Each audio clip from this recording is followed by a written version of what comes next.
미래교육의 프로 박혜자입니다. 사실 저는 다양한 분야에서 30년 동안 교육을 현장에서 그리고 국가교육정책을 수립했던 경험, 그리고 또 국가의 미래정책을 책임졌던 다양한 경험을 가지고 있습니다.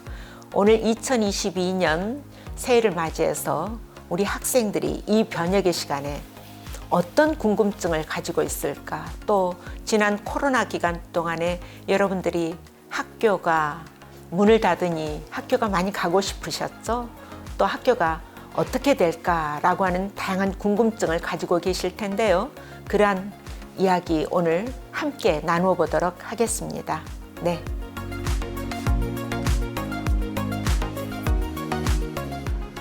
코로나19로 인해 우리 사회 곳곳에 위기와 함께 많은 변화가 나타나면서 대한민국이 대전환의 시기를 맞고 있습니다. 교육 현장도 예외는 아니어서 광주 교육도 대전환에 걸맞는 새로운 광주 교육의 대전환이 필요하다고 보시는지요? 네, 대전환이라고 하는 것은 급격한 변화의 흐름 속에서 새로운 패러다임으로 진입한다라는 얘기가 되겠습니다. 어찌 보면 2년 전에 터진 코로나가 이 대전환을 더욱 빠르게 속도감 있게 가속화시켰고, 이 속에서 우리 사회 전반의 대변혁이 소용돌이 치고 있는 것이죠. 그 변화의 소용돌이 속에서 교육도 예외는 아니어서 교육도 새로운 전환기를 맞고 있는 것 아닐까, 그런 생각합니다. 여러분들 아마 교실에서 수업하다가 지난 2020년 코로나가 터지니까 비대면 수업 처음 해보셨죠? 이러한 것들이 교육의 대전환으로 연결되고 있는 증거이기도 합니다. 광주 교육 대전환의 방향과 실천적 방법론이 있다면 무엇이 있을까요? 어떠세요? 코로나19가 지속되면서 우리 학생 여러분이 겪었던 가장 큰 변화, 학교가 문을 닫았죠?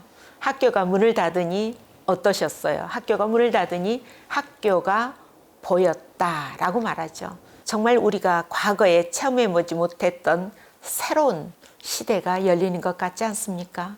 저는 그래서 오늘 여러분들께 우리 광주교육의 대전환을 위한 세 가지를 좀 얘기 드리고 싶어요. 광주교육의 대전환을 위해서는 첫째로 더 힘있게 우리의 역량을 키워가야 합니다. 그 역량 속에는 여러분들의 인성, 그리고 여러분들의 실력, 또 뭐가 있을까요? 저는 디지털 리터러시, 소위 디지털 문해력도 함께 키워가야 됩니다. 그래서 인성과 실력, 디지털 능력까지, 그래서 저는 M자형 인재를 우리가 앞으로는 키워가야 된다라는 대전환을 생각하고요.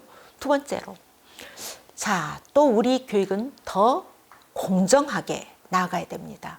더 공정하다는 건 뭔가요? 차별 없이, 또 교실 내에서도 사각지대 없이 모든 학생들이 공정하게, 또 차이를 존중하는 그러한 문화가 만들어져야 된다, 이렇게 생각을 합니다. 그 다음 또 한 가지 우리가 생각해야 되는 것은 이제 교육이 더 오래 가야 됩니다. 시험 보고 나면 다 잊어버리는 그런 내용, 이제는 소용없어요. 이제 우리가 해야 될 것은 한 번 배운 거 내 삶 속에서 오래도록 실천할 수 있는 것이 대단히 저는 중요하다라고 봅니다. 그래서 더 오래가는 지속 가능한 교육이 돼야 된다, 이런 생각을 하고 있습니다. 2022학년도부터는 고교 학점제를 시행해서 과목을 선택해서 듣는다고 한다는데 이에 대해 설명해 주시겠어요? 다가오는 이제 2022년도에 고교 학점제가 시행이 되죠. 아마 2023년 내년이면 거의 모든 고등학교에서 고교 학점제가 채택이 될 텐데요. 고교 학점제는 어떤 것이냐면, 사실 대학 가면 자기가 듣고 싶은 과목을 본인이 선택해서 듣습니다. 마찬가지로 고등학교에서부터 자기의 적성, 진로에 따라서 선택해서 과목을 들을 수 있도록, 그래서 빠르게 자기의 미래를 준비할 수 있도록 하는 것이죠. 어찌 보면 이것은 우리가 이제 대학 갈 때 학생부에 의한 이제 그 종합전형을 하게 되는데요. 이걸 보완해주는 중요한 방법입니다. 그래서 실제로 이렇게 가는 것이 대단히 좋은데요. 그렇게 되면 수능도 어찌 보면 절대평가로 가주는 것이 좋습니다. 그런데 실제 이것이 2023년에 시작이 돼서 2025년이면 완성이 돼야 되는데 2025년 되면 여러분들은 192학점을 따야만 고등학교 3년을 졸업할 수가 있게 됩니다. 그때 이제 졸업할 때 실제 여러분들이 수업을 통해서 따야 되는 과목은 174학점 정도 되고요. 나머지 학점은 창의적인 체험활동으로 또 이제 과목을 인정받을 수가 있습니다. 그런데 이제 이 과목 중에서 크게 두 가지로 나눠져요. 그래서 첫째로는 공통 과목이라 그래서 이제 국영수 과목에다가 뭐 통합사회라든가 통합과학이라든가 탐구과학 이런 것들은 이제 공통 과목으로 반드시 여러분들이 들여야 되고, 그러나 그 외의 과목들은 진로 과목과 여러분들이 선택하게 되는 선택 과목들은 2학년, 3학년 때 주로 듣게 되는데요. 어떻습니까, 여러분? 기대가 더 큽니까? 아니면 걱정이 더 큽니까? 그러나 이러한 고교 학점제가 정착이 되려면 결국 이제 수능까지 어떤 식으로 연결되느냐 하는 문제가 남아 있어요. 그래서 2028년 되면 수능도 미래형 수능으로 바뀔 것으로 보입니다. 우리나라의 주입식 교육과 입식 경쟁이 치열하고 있는 곳 학습 부담으로 이어지는데 개선 방법이 있을까요? 많은 분들이 우리나라 교육은 주입식 교육이고 또 이 주입식 교육에 지나친 경쟁, 서열화 이런 문제점들을 많이 지적을 하시죠. 그런데 이런 것 같아요. 주입식 교육이 전혀 나쁜 것이 아니라 주입식 교육은 어느 정도 시대에는 필요합니다. 그건 이제 산업사회에서 똑같은 일을 동시에 해내야 되는 산업사회 시대에는 주입식 교육을 통해서 동일한 내용을 심어주고 그래서 함께 일할 수 있도록 해주는 그런 역할도 했어요. 그러나 이것이 4차 산업시대로 넘어오고 또 미래 시대에는 사실 통용되기가 어렵습니다. 그래서 이제는 주입식 교육을 탈피해서 창의적인 역량을 키워주는 쪽으로 넘어가야 되는 거죠.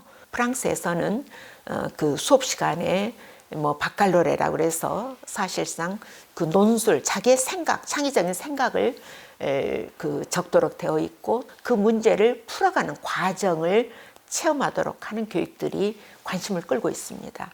그래서 반드시 교실에서 선생님이 지식을 뭐 전달하고 학생은 받아들이는 것이 아니라 스스로 자기 주도적으로 지적인 탐구 여행을 해나가는 것들이 굉장히 중요해요. 그걸 가르쳐서 자기 주도성이다 라고 말합니다.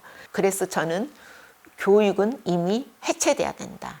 그 대신 교육이 아니라 배움, 학습이 중심이 돼야 된다. 그래서 자기의 어떤 노력에 따라서 또 자기의 어떤 판단에 따라서 스스로 탐구해가는 과정, 창의적인 과정 이러한 것들이 대단히 중요해집니다. 이제 학부모님들과 우리 학생들이 제일 이제 염두에 두고 있는 것은 입시에 대한 그 문제죠. 그래서 입시에 대한 궁금증, 입시 경쟁 어떻게 그 해야 되나라고 하는 건데요.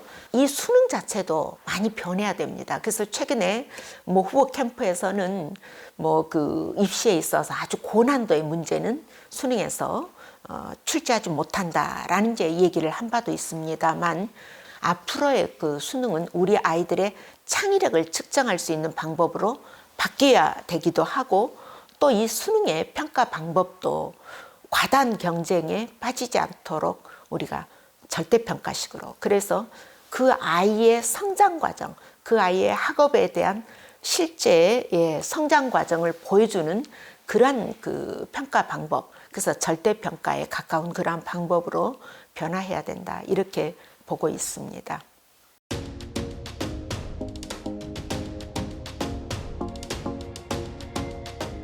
많은 분들이 저보고 이제 미래교육의 프로라고 얘기하는데요.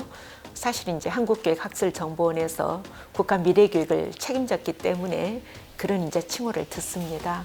제가 오늘 여러분들과 그 이야기하면서 정말 함께 이렇게 그 만나서 나누는 얘기가 결국 우리 교육의 중요한 그 의제들이고 또 이러한 것들이 저도 생각하면서 앞으로의 그 정책에 반영될 수 있는 그러한 기회를 찾도록 노력해 나가겠습니다.